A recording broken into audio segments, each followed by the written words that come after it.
This is the VoiceOver Marketing Podcast, episode number 22. Do you feel lost? Confused? Hello and welcome to this episode of the VoiceOver Marketing Podcast.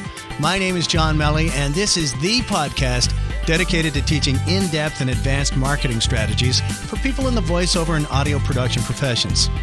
My goal is to help you make more money by showing you ways to leverage your time, charge more for your talents, and allow you to spend more time doing the things you want to do in your life. Hey there, it's John. Welcome to the episode. Thanks for spending some time with me today. I do appreciate it.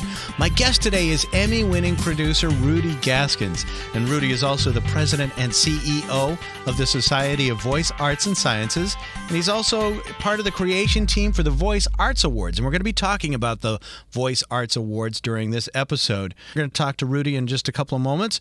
But I'm really excited to tell you that the number of downloads for the VoiceOver Marketing Podcast is now 12,267 as of this recording.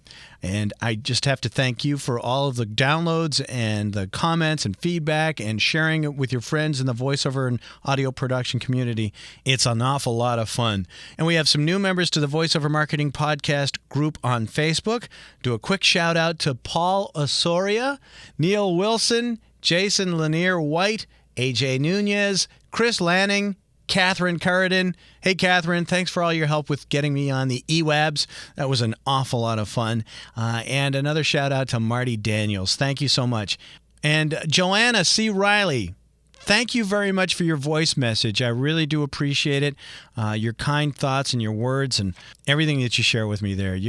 And I also want to thank you for registering for the webinar that I have going on through voiceoverextra.com.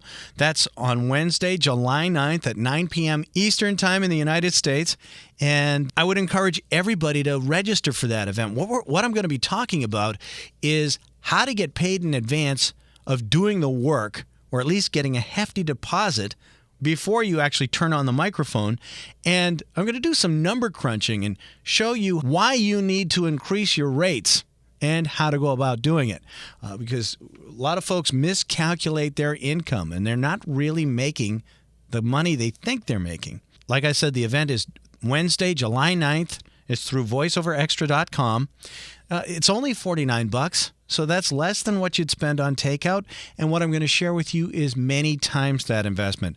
To register, just go to voiceovermarketingpodcast.com, episode number 22, and click the big register here for the webinar link. You can't miss it. And do that right away because it's filling up and we've got a lot of great stuff to cover and I'm really looking forward to it.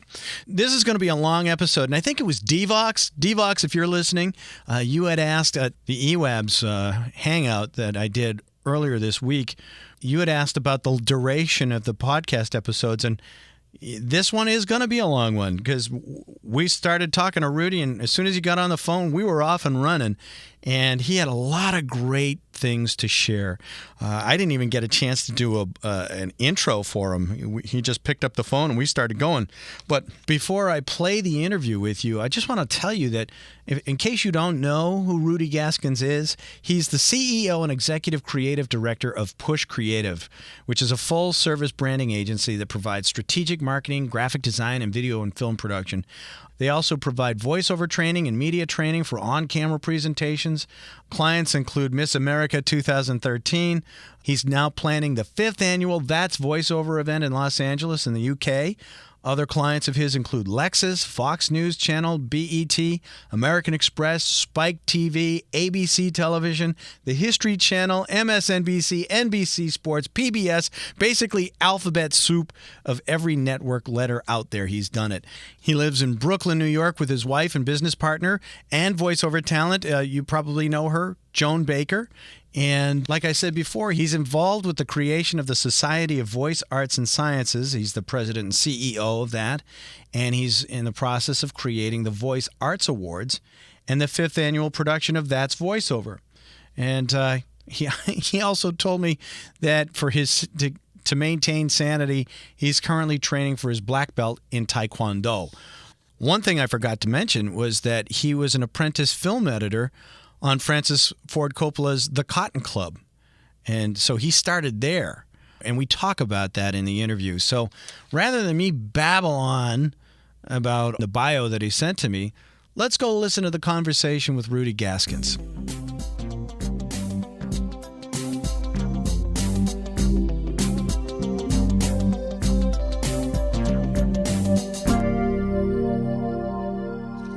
Hello, this is Rudy. Hi, Rudy. John Melly. Hey there. How are you, sir? I'm just fine. Thank you very much for taking the time today. I appreciate it. Hey, well, I appreciate you reaching out, and it's always great to be able to share what we're doing with the voiceover community and beyond, so happy to be here. I got your bio last night. I looked it over, and I was like, wow, you've done an awful lot.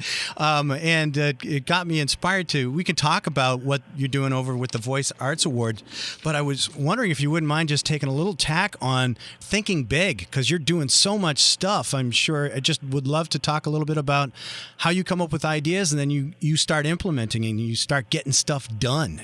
I hope you don't mind talking about that a little. Oh, sure. Well, it's thinking big. That's a great topic. I wish we could just sit down and talk about that and that I had a minute or two to think about what I would really want to say about that. But here, the thing is, I came into the business out of NYU right into feature films. Yeah. So the first project that I worked on was for Francis Ford Coppola's Cotton Club. So when you're in that environment, thinking big is the norm.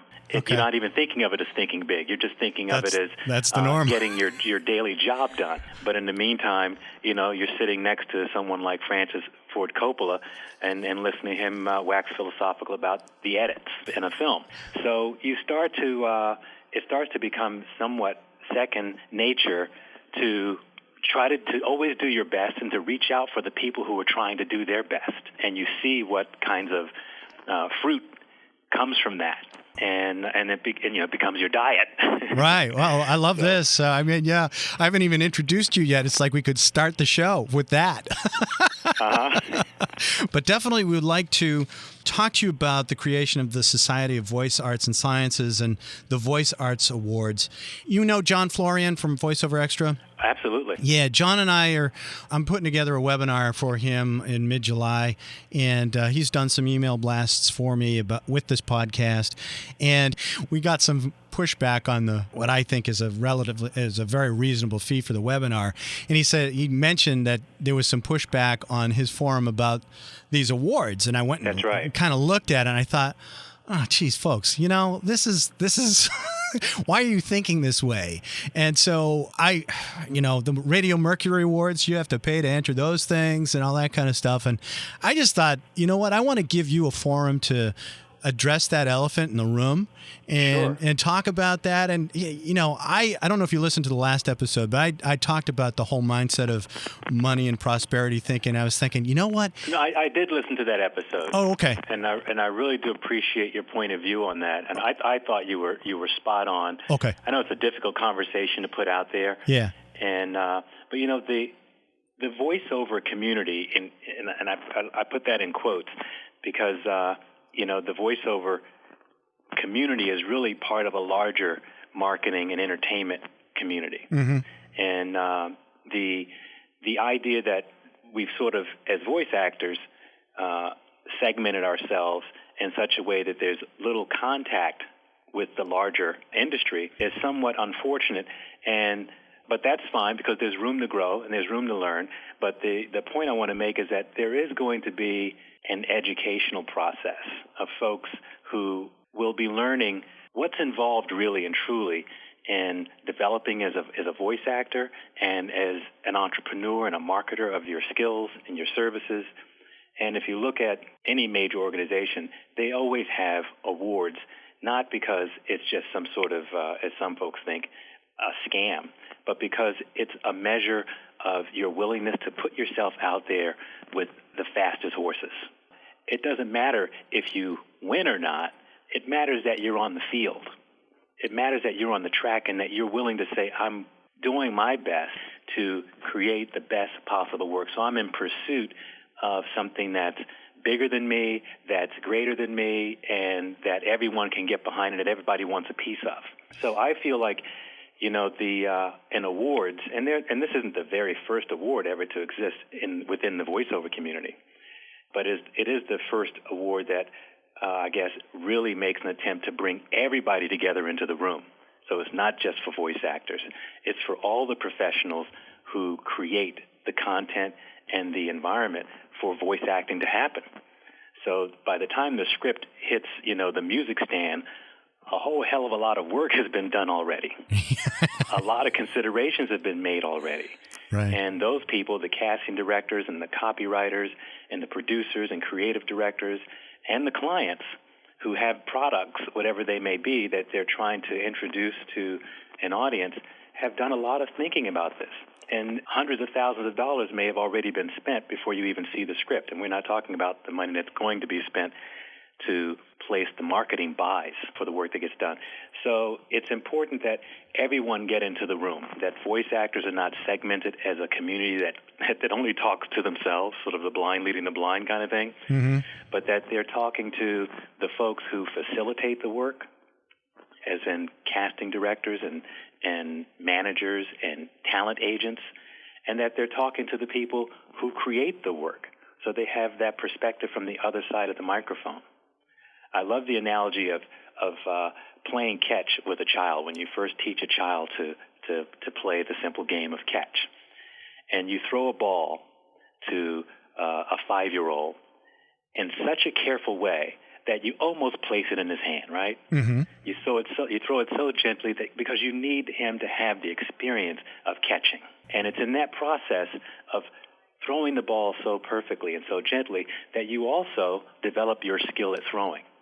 So it's two sides to the equation. You have to know how to throw in order to know how to catch. I like that. And so it's important for voice actors to understand the other side of the microphone. So getting the creative directors and copywriters and brand strategists into the room helps everyone to get conversant with each other and to understand the issues for both sides. Is that what the Society of Voice Arts and Sciences is about? So yes, the Society of Voice Arts and Sciences does just that. It is I guess this had to come out of this world at some point, a 501(c)(3) corporation that allows all the folks who get involved, from members to sponsors and donors, to, one, have a tax deduction, but two, through 501(c)(3) status, you have the ability to facilitate scholarships and training for folks who, in some cases, may not have the financial means. They may have the talent, but not the financial means to do the training or to create a demo reel or to build a home studio. And so it's through this kind of tool that you can create access to those things.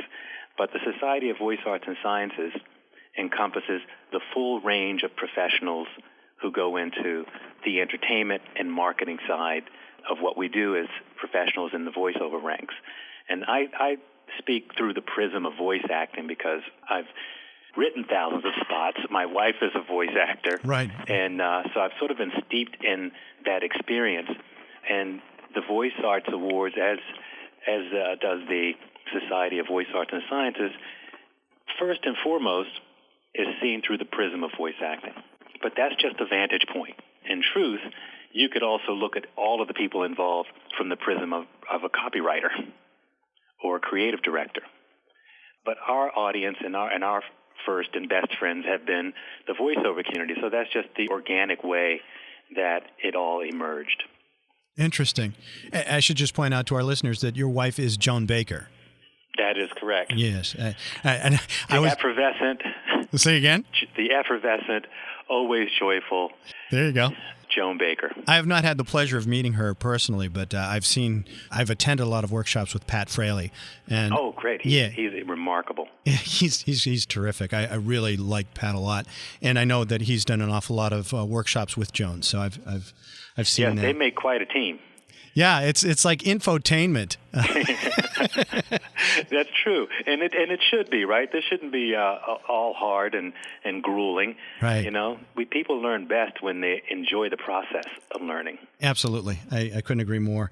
I had this whole intro that I was going to give you, but we dove right into the content. Maybe I'll go back and put some stuff at the beginning, but let's just keep on going if you're okay with that. Sure. So the creation of the Society of Voice Arts and Sciences and the Voice Arts Awards kind of has evolved, and this is the first year you're doing that. It's the first year we've opened it up to the public. Okay. But we did announce the Voice Arts Awards, and the inaugural presentation of the Voice Arts Award went to the extraordinarily talented Keith David at last year's That's Voiceover event. Okay.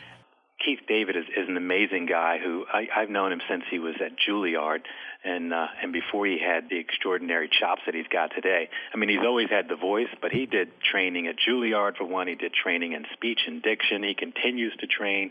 He's one of the few people I know who, as a kid, wanted to be a voice actor. Oh, wow. You know, before he even knew what a voice actor was, he just knew, I want to be one of those people whose voices I hear on TV. I was just going to say, he knew what one of those was. Yeah. And I always thought, he wanted to be an actor, and he just slipped into voice acting. Yeah. But it's like, no. I wanted to be a voice actor, and I slipped into acting. Oh, that's funny. But, he's got a great, an illustrious background as a voice actor and two-time Emmy Award-winning voice actor and as an actor. And so it was great that he came on board to accept the awards last year. And that was the first introduction of the awards, so that people could become familiar with the idea. Hey, you got to step out and shake hands at some point. That was kind of the coming out party. This is the first year it's open to the public. Okay. And there has been, as you mentioned earlier, some pushback. Some folks feel like, well, I shouldn't have to pay for an award. And I can get that, because when we were all in grade school, we were given awards for showing up. Right. Which I kind of have a problem with anyway. But hey, you never miss a day in class, so you get an award, and you get an award for most this, most that. So, you kind of come up as a kid with awards being given to you just because you're involved in some activity and you did well. But awards, they go beyond that. We continue to create awards as professionals and as a society, because they are a mark of achievement. And to create them takes something. I mean, it's taken many months to create a non-for-profit, yet alone this particular brand of non-for-profit. And, everything you do, every program, every scholarship, every choice you make when you create this kind of adventure has to be vetted by the federal government. Sure. Before it can be offered to the public. As we've heard. And it's, and so we're spending money, we're spending time to do this, and then you have this award, which has to be designed and then has to be manufactured. I mean, literally, it's in a factory with people, pouring brass and gilding it in gold and all that sort of thing. So there's tremendous planning, creative thinking, and labor that goes into producing something like this. And, of course, it's all stemming from a genuine desire to create something that's powerful, that's meaningful, that's relevant, and that gives people a leg up in branding themselves out there in the community. Right. And your last podcast, I recall you describing the expense of an award as a marketing expense. Correct, yeah. And you're absolutely right on point. I mean, every network in the country right now who has won a Daytime Emmy Award is talking about the fact that they won a Daytime Emmy Award. Right. It's like, well, what's the point in winning it if I'm just going to take it home and not talk about it? Right. So it was a marketing expense for them. And they spent, not a few $100s, but many thousands of dollars. And the Oscars, I don't remember the record now, but, people spend upwards of $1 million in their Oscar campaigns. The actors do? Or whomever the nominees are? The production companies. Okay. The studios. Okay. And the actors are brought into that process to be here and there, to be on the television shows, to be in sort of a publicity circuit around the country to help promote that film. And so it is absolutely a marketing process. Now, winning, of course, comes down to the judges. Right. And they're making their choices not based on anything to do with marketing. Obviously, they're influenced by whatever marketing that you do, but these are smart people. They're able to compartmentalize what is marketing and how much that means to them, and look at the actual work and make choices about what they feel about that.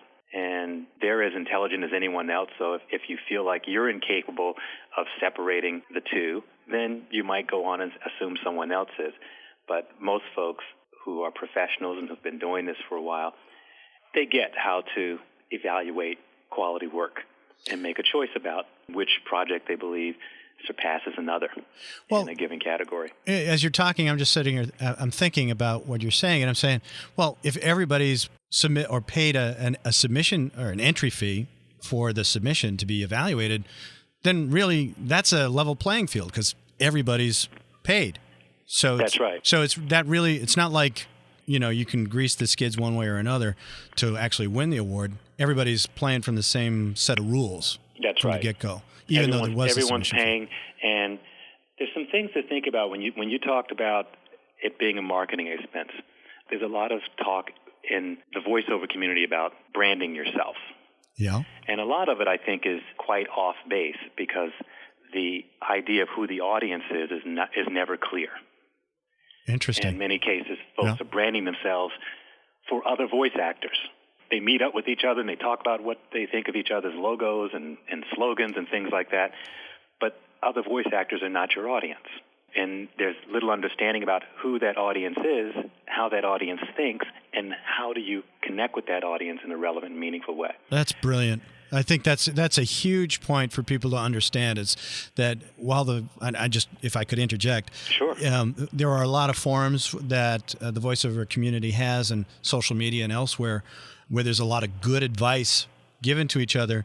One of the things that I've said in many podcasts, and it's led me to a different path of success than a lot of voiceover talent pursue, but I achieved my greatest success moving outside the voiceover world. Attending conferences that were not a voiceover conference, but going to other types of things and connecting with other folks. Like you said, finding a different audience to share your message and your marketing with. Right. I would just support or echo your point in that sometimes it can be a little closed group in that we talk and say, what do you think about this? And it like what you said, it doesn't matter what another voiceover person thinks. It matters what the target audience thinks. That's right. Okay. And I mean that seems pretty obvious, but it's not really. Especially if you're not coming from a marketing background, you don't think that way. It's not second nature for you. And because you're an entrepreneur, because you have a product that you want to get out there or a service that you want to get out there, doesn't automatically make you good at getting it out there. Right. One has absolutely nothing to do with the other. And there's a conflict in terms of how much energy do you put into becoming a marketer, becoming a branding strategist, versus getting better at being a voice actor and developing those skills. Because, when it comes down to those final 2 or 3 people that I'm selecting for an audition, we're talking an nth of a degree. Difference? Yeah. Yeah. We're not talking about, well, this guy obviously has these 3 things, so he wins. We get down to the point where it's, language like, I don't know, I just kind of like this one a little better. Yeah. And it's like, what causes that? What did that actor do that left everyone just feeling like, yeah, no, he just seems like the one. He just does it for me, which means he's connecting with me on all the strategic points that I've created around selecting a voice in the first place. Mm-hmm. That high-level description that went out with the script, which was pared down from focus groups and various kinds of research and people sitting around the conference table digging in, figuring out what's going to sell this product. Now it's a little description at the top of a script. It's not like someone just scribbled that morning and said, oh, let's see what happens. But, someone tried to figure out what to put there at the top of that script over however many months or weeks or days. And the actor who wins that project has probably delivered something that he's not even aware that he delivers, just based on his confidence in himself, his willingness to interpret and find something new and interesting in what he's performing, and it cuts through. Okay. Even to the degree that I may be surprised, or the buyer may be surprised, that something happened with the script that was unexpected. Right. Even the writer, oh my God, I didn't realize that could happen with the way I wrote that line. Yep. But this actor found it. That's from just continually training as a voice actor. That's from continuing to look at who's doing great work, and not just in voiceover acting, but in acting in general, film, TV, and theater, and working on that craft. So if you're stopping that process to think about little pieces of electronic equipment that go into your studio, you may be missing the point altogether. I've got a great mic, I've got a great mixer, I've got a great interface and a preamp and blah, blah, blah. But what have you done lately that's improving your performance? Let me step back, and you mentioned something about the marketing and the branding. Do you need to be an expert with both, continuing to work on both, or? At some point, you want to have an expert marketing person guide you on that side. You don't need to become a marketing expert, except to the degree that you start to build experience over time from doing it. Right. And it's a simpler process than you may think, from the standpoint that your audience is a very small audience, and there's not a whole lot you can do to affect change with that audience, except by virtue of understanding who they are and how they think and what their day is like and what's the best way to reach them. It's like when you make a phone call to someone and you say, hey, what time should I give you a call? And they tell you, and now we've got magic. You know when they're available, you make the call at the right time, everything happens. You know, when you reach out to your audience as a voice actor, are you calling them at the right time with the right message? So these kinds of things marketing professionals can really help you with. And most folks have marketing professionals in their lives as friends and family, and they don't even realize it or think of them as marketing professionals. And that's one way, one low-cost way to sort of get some assistance, is to reach out to the people who are in your immediate lives and kind of explain to them what's going on with you and what you're trying to do with your career, start to get some feedback there. But from the award standpoint, here's a really cool thing about an award. First of all, if you enter an award, and I don't know, it's $150, $200, $300. Say it's $500 to enter the award. What makes that money well spent? Forget about winning the award. First of all, when you enter the award, you're going to be smart enough to put the credits of the people with whom you've worked. So the copywriter and the producer and your agent and maybe the casting director, the creative director, their credits go on the form when you submit. Now you have a really great reason to call them, to make a connection with them, just to let them know, hey, I love the project that we worked on. I submitted it into the Voice Arts, and I made sure that you guys have credits. Your credits are listed there. If there's anything you want me to change about the credits, let me know, because I can log on and make those changes. But come November, we're going to know if we're nominees and if we've won something. Now you've given these people with whom you work something fun and exciting to think about and associate you with. Yeah. Number one, they appreciate the fact that you've shown an appreciation for the work you've done with them. And number two, there's dessert waiting. It's like getting ready to go on vacation. You're thinking about the trip. Yes, exactly. Yeah, it's beautiful. And if you become, even before you reach the nominee phase, these people are thinking about you. You're now top of mind because you've done something that brought everybody into the picture and into the fold in a fun and positive way. And you're not asking them for something. Exactly. You're actually fun. You're giving something for a change. Yeah. I spent some money. I did this award thing. That by itself is worth the price of admission. To make that kind of solid, relevant connection that isn't about, hey, is there another job for me? They're smart enough to think about that part on their own. Right. Once they're reminded that you exist, and they say, oh, yeah, we did have a great time working with her on that project. You know, what else have we got where she might be, the right choice for? So they're already going to start thinking that way. And now if you get nominated, you have another reason to call. Right. Just want to make sure you guys know, or just drop an email, whichever is the least intrusive and the most appropriate to your relationship and the rapport you have with that particular person or company. So now we're nominees. Now people are even more excited. Look how your money's starting to work for you now. And then if you win, well then. Boom. Yeah, now you've got the trifecta. Yep. And these folks, by virtue of having been listed on the form, are also eligible for awards. So they can purchase their own award at that point. And this is the same thing that happens with the Emmys. Interesting. This is the exact same process. So folks involved in that process get to purchase an award, but they have to be listed. It's critical that they're listed in the beginning. You can't come in and add them after the fact. Right, yeah. Oh, by the way. Yeah, and folks do it. I mean, one of our partners, Steve Ulrich, who is the executive director of the Sports Emmys and the Daytime Emmys, and he's now the executive director of the Voice Arts Awards. He's a very creative guy, comes from NBC, did all the promos and sales tapes and things for NASCAR and for the NBA and for hockey and for golf, you name it, the whole NBC sports franchise, including the Olympics for many years. Oh, wow. In fact, he was my boss in the Olympics in 2000, which is, and it was under his guidance that I won an Emmy Award and with the work we did for the Olympic Games in 2000. But he's on board with us, and it really helps to put into perspective what it takes to do an award show at the highest level and to create an awards program at the highest level. So it's great having his support and his insight as we pursue this endeavor. So how are things going? Well, things are going really well. Just yesterday, we got the great news that James Earl Jones will be accepting a Lifetime Achievement Award from us. Oh, wow. So the Voice Arts Lifetime Achievement Award will go to James Earl Jones this November. And it was great to get the letter from him because he looked at what we were doing, and this is like a ground floor kind of thing, right? Sure, yeah. But he looked at our explanation and our mission, and he said, I would be honored to receive the Voice Arts Award. Congratulations. Yeah, well, I mean, you can imagine we were over the roof. Sure, yeah. We went out and had McDonald's. There you go. So that that raises the profile of the awards certainly, but hopefully it helps people to see that there's something more to it than just the idea of winning or losing, or does it cost me money or not cost money. Personally, I'd like to have an award on my mantle that's also on James Earl Jones's mantle. Sure. I think he's a phenomenal performer, and he's delivered a lot. He's brought a lot to the global entertainment market. Brilliant.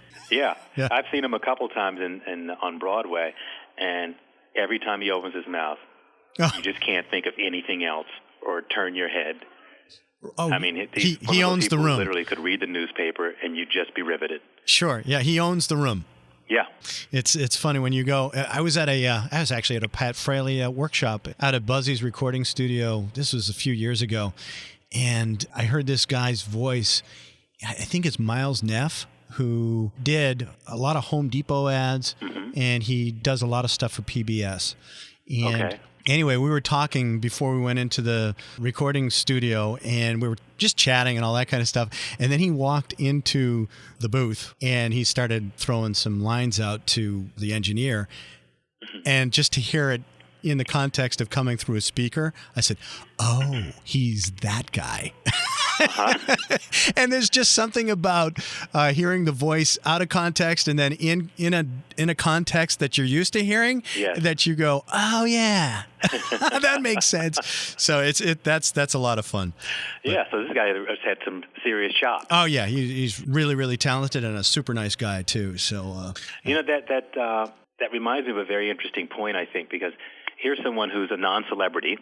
And whose voice is just extraordinary, and you're blown away by it, and it's memorable.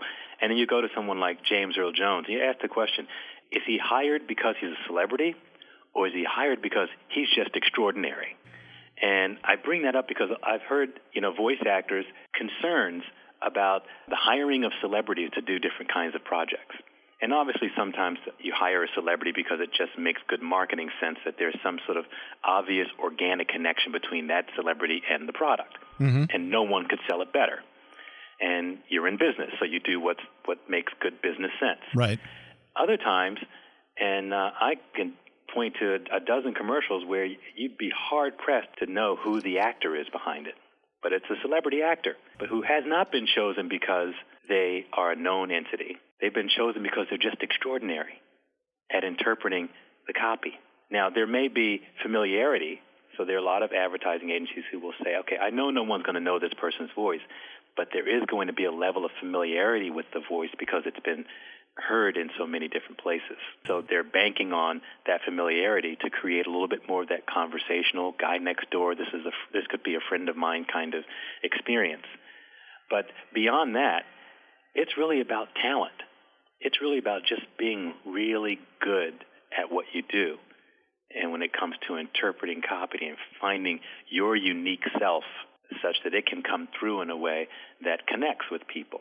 So to those actors, I say don't worry about celebrity versus scale, meaning scale, union, pay. Right. Because those decisions are very high level and esoteric by comparison to the bulk of the work that's out there. That's an interesting point of view, piece of information. Thank you for sharing that. That was kind of neat. This has been a lot of fun. I don't know if you have time, but it all ties into what you were talking about in terms of the entry fee and all that kind of stuff about thinking big. And maybe on that note, if you had any suggestions for folks who, to expand their horizons or thinking big or creating. It's kind of interesting. I do a lot of reading, and I'm rereading the book of The Magic of Thinking Big by David J. Schwartz. And I saw your bio come in, and I was reading that, and I was just like, this is somebody who's thinking big. And you mentioned right at the beginning of our conversation is when you're sitting next to Francis Ford Coppola, you're just in that world. What would you suggest to people if they want to start stepping into a different world or a different environment or playing in a bigger field? What do you recommend if you have time? Okay, sure. I'm going to off the cuff here. Yeah. Well, first of all, you said you want to step into a bigger field. Find a bigger field. Identify the bigger field. And it's like learning to swim. You have to get into the water. There's no standing on the outside of the pool and figuring it out. Right.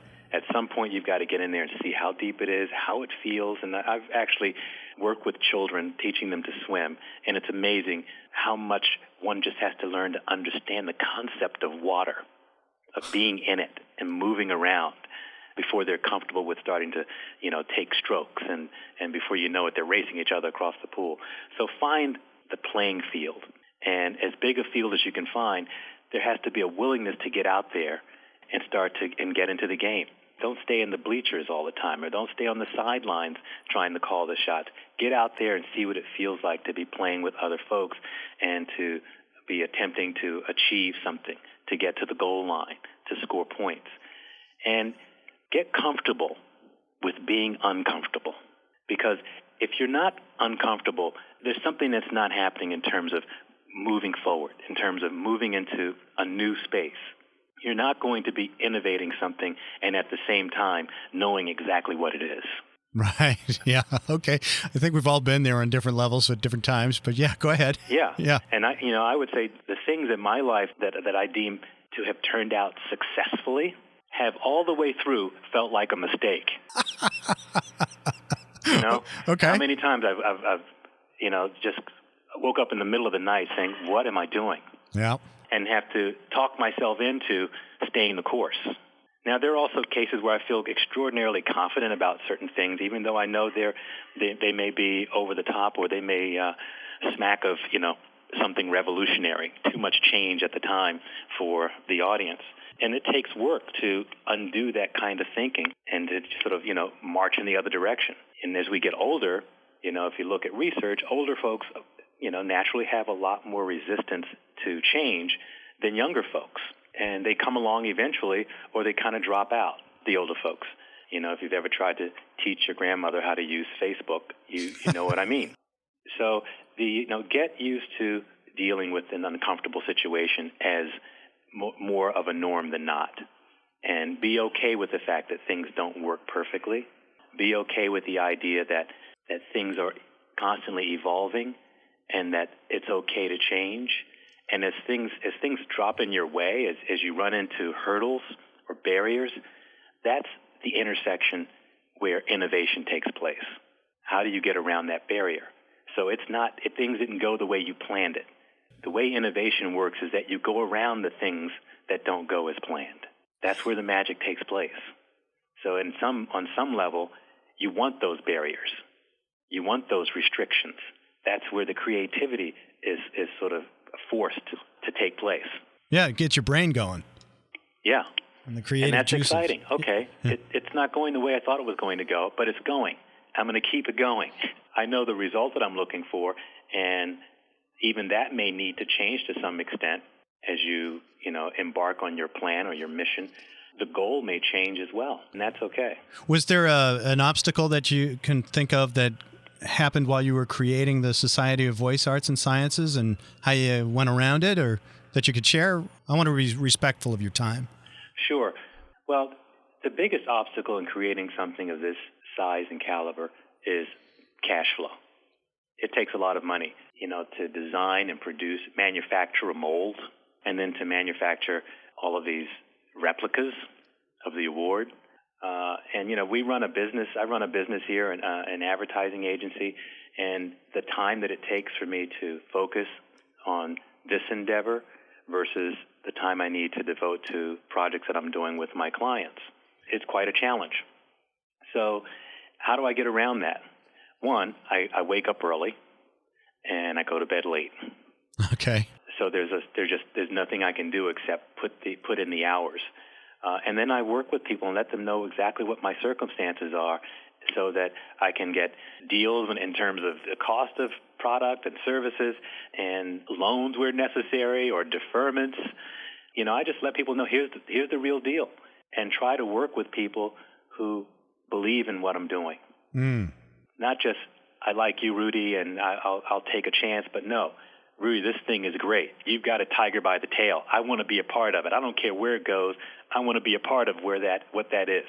And they jump in and embrace it with me. And so there have been people like that who are currently working with the Society of Voice Arts and Sciences, and that really makes it all happen. There are also people who reach out to me and say, hey, I would love to be involved. Just tell me what to do. That's a lot harder because I can't evaluate any given person's full set of skills right. from the simple conversation like that. Right. So it's harder to sort of sit back and say, okay, well, let me analyze your resume and figure out where I can plug you in. It's a lot easier if someone comes along and says, hey, I have this skill. Can you use it? Right. I can make this happen for you. Do you need that? Kind of like this podcast to talk about some of the pushback. Well, on one hand, I feel like I did talk about it from the standpoint of understanding, as you pointed out in your podcast, the marketing piece of what awards are all about. Yeah. There is the acknowledgement. That's important. We work hard. We devote a big chunk of our lives to the work we do. It's great to be acknowledged for that. Right. That's something that's just good for the soul. Right. And it's also great to acknowledge others, to be in a position where you can let other people know that you appreciate what they're doing. That's the heart and soul of awards, of the pursuit of excellence and achievement. Then there is the marketing piece, letting people know what you've done and what acknowledgement you've received. That impresses people because it gives them information about you that is sort of encapsulated without them having to do a great deal of research and thinking in another way. But it gives people a chance to kind of focus in on someone who's clearly, even if they didn't win, self-respecting enough to have entered themselves into something. That's interesting. Yeah. Okay? Yeah. So there's that marketing piece. Spend money on entering into awards contests, especially an awards contest that's doing a great job of building awareness around itself so that when you do win and you let someone know that you won, they say, oh, yeah, I know about that. Right. That's a great institution, and they have great people working on it, and it's meaningful that you have that. As far as the naysayers, the interesting thing is that I don't care how many positive things people may say to you about who you are and what you're doing. One negative thing is all you find yourself thinking about. Right. How do I fix that? Why did they say that about me? And that just seems to be part of human nature, and you have to push back, from a spiritual standpoint.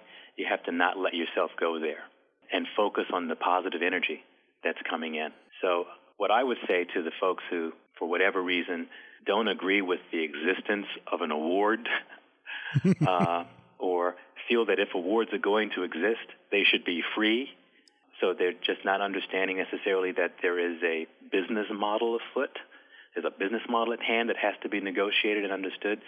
I can't necessarily help all those folks get on the same page with me. Right. And I do hope that they will try looking at it from a different vantage point, especially to the degree that they can make something positive happen for someone else, and to the degree that they can enhance their own opportunities to do better work and to focus their energies on the pursuit of excellence and evolving their own skill sets. So aside from that, if someone is objecting to any aspect of the Voice Arts Awards, I hope that they will be able to put that in a constructive language that we can use to improve what we're doing, as opposed to a rant or just I want to debate for the sake of debating. Yeah. I've seen a lot of these things, and sometimes it's fear-based, meaning the person is concerned that they would never win or they would never be considered or included in this, quote, elite, unquote, circle. And so the best thing to do is to damn it. That would be the easiest way to do it. Some people don't feel that they can win, and they see that as a negative about themselves, and they react in the way that they react. But I think everybody can win by virtue of getting on the field. You're certainly not going to win if you don't get on the playing field. Yeah, I was just going to say you can't win if you don't play, right? Yeah. What they all say? Yeah. And that doesn't mean enter the awards. You may have work that you've done, and you don't really feel that it's of the caliber that you would want to enter it, and that's fine. I'm talking about getting on the field in life and pursuing excellence. There you go. Don't be hard on yourself to the degree that you just decide my skills will never be able to go beyond X. And that does not include the Voice Arts Award, or that does not include a certain level or caliber of performance that I see happening with other voiceover actors who are very popular, for example. I don't see myself ever being that. That's a tough road to hoe. Right. And you don't have to be there. You can give yourself more room than that. You can love yourself in a whole different way than that. And if it starts with reacting negatively to the Voice Arts Awards, then great. At least you've started something. But my encouragement is take the next step, Yeah. Win one. Do what it takes to win one. Do what it takes to get into the conversation of winning one. Because what that really means is you're in a conversation of pursuing your best self. I guess it ties back into your comments about finding a bigger field to play in. Yes. I love it. That was a very positive message, too. I really appreciate that. Yeah, well, the podcast you did, I just think it was great that you noticed that there were different points of view about the Voice Arts Awards and awards in general and what that means in any given person's life, and that you addressed it from the point of view of, how you think about money and yourself. Yeah. That was a great message and a great conversation for the voiceover community, for any community really. Yeah. Because we're all dealing with that on some level. Yeah, well, yeah. There's a lot out there that's pushing against it, and I heard I can't remember who said it, but it was a great point, and I wrote it down: is human beings are the only living organism that will hold them back from their full potential. So, like, if you look at a tree, they're going to grow as tall and as big as they possibly can. I mean, you look at any other living creature, they're going to try and become the fullest self of whatever that is. Whereas humans kind of just go, I don't know, that's too tough. That is so true. When I was shooting documentaries for PBS, I had the opportunity to work with Yuri Bronfenbrenner at Cornell, who's an extraordinary psychiatrist who has worked with a lot of children and adults who were, challenged in their lives, educational development and so on. And one of the things he said during the interview was he thinks of people like seeds thrown out to grow. He said one seed may land in a nice, rich part of the soil where it gets a lot of rain and a lot of sun, and so it grows very strong and tall. And another seed might just happen to, catch a breeze that takes it a little bit under a rock. Mm-hmm. And so it gets less water and less sun, and it has to twist and curl to find its way to the sun and begin to grow. And it doesn't get as big. But the only difference is where it happened to land.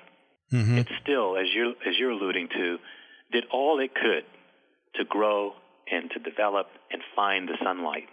And there's nothing stopping any of us from doing that. Wow. This has been great. I think we should leave it at that wonderful note there that you just shared. So, Rudy, if there's a way for people to reach out to you or they want to find out more information about the Society of Voice Arts and Sciences and the Voice Arts Awards, what's the best way for people to do that? There are two great things going on, really three. There's entering the awards, which you can do at voicearts.org. You can go there, you can enter the awards, you can find your categories, and it covers all the crafts that are significant. So casting directors, voice actors, copywriters, directors, producers, podcasters, there are categories for all those folks. And so you go there and you can enter. What you can also do there is buy tickets for That's Voiceover, which happens the day after the awards gala. So that's a full-day career expo where we'll be bringing in a lot of these same people who I talked about in terms of the craft categories, but agency people, television network people, and casting directors and agents, bringing all these folks into the same room so the voice talent can learn from them, network with them, share their services, and create the kind of conversation where everyone has a chance to grow and do better at what they're doing, but in a safe environment where there's no need for the hard sell because everyone's being invited for the purpose of sharing and growing. So That's VoiceOver works great in that sense. And there are contests for real jobs at That's VoiceOver. That's something that we have really prided ourselves in over the years, to make sure that That's VoiceOver is an environment that is conducive to actual work. So when you're at That's VoiceOver, people are winning contests that lead to actual contracts. Wow. For television, for audiobooks, and being signed with agents. Oh, wow. And that's important when you're learning and hearing information from people, that you can immediately assign what you're learning to the actuality of getting work. So it's not theoretical. No, that's huge. Yeah. So getting everyone in the room that way for That's VoiceOver, that's a full-day event. And you can go to thatsvoiceover.com Okay. and see more information about that show. So there's the entering of the awards, there's the awards gala, which is going to be a fun evening, and there's That's VoiceOver. I would encourage everyone to take full advantage of these opportunities to meet the right people, to learn more, and to contribute to the conversation in any way that you can. Wonderful. Well, Rudy, this has been a lot of fun to have a conversation with you about this and talk about all kinds of neat things. So I just really want to thank you for your time. Well, I appreciate you reaching out to me, as I said before, and it was a pleasure chatting with you, too. You do a great job. Thank you, Rudy. I appreciate that. Our program originates in the Boston studios. We hope you'll join us again. Until then, we bid you au revoir, keep your chin up, and the best of luck. Well, that's it for this episode of the VoiceOver Marketing Podcast. If you like this podcast, please subscribe to it at voiceovermarketingpodcast.com so you'll get notices of new episodes, and please share it with your friends and colleagues in the voiceover world. Also, it would be a huge help if you'd like this podcast and rate it on iTunes to help keep it near the top of the list. Feel free to share your comments and questions about this episode and future topics you'd like discussed at voiceovermarketingpodcast.com. And if you'd like more information on one-on-one coaching with me and mastermind group opportunities where we focus on growing your business, feel free to drop me a line at my cyber assistant's email address at mike@johnmelly.com. Thanks for listening. Now go out there and share your voice with the world.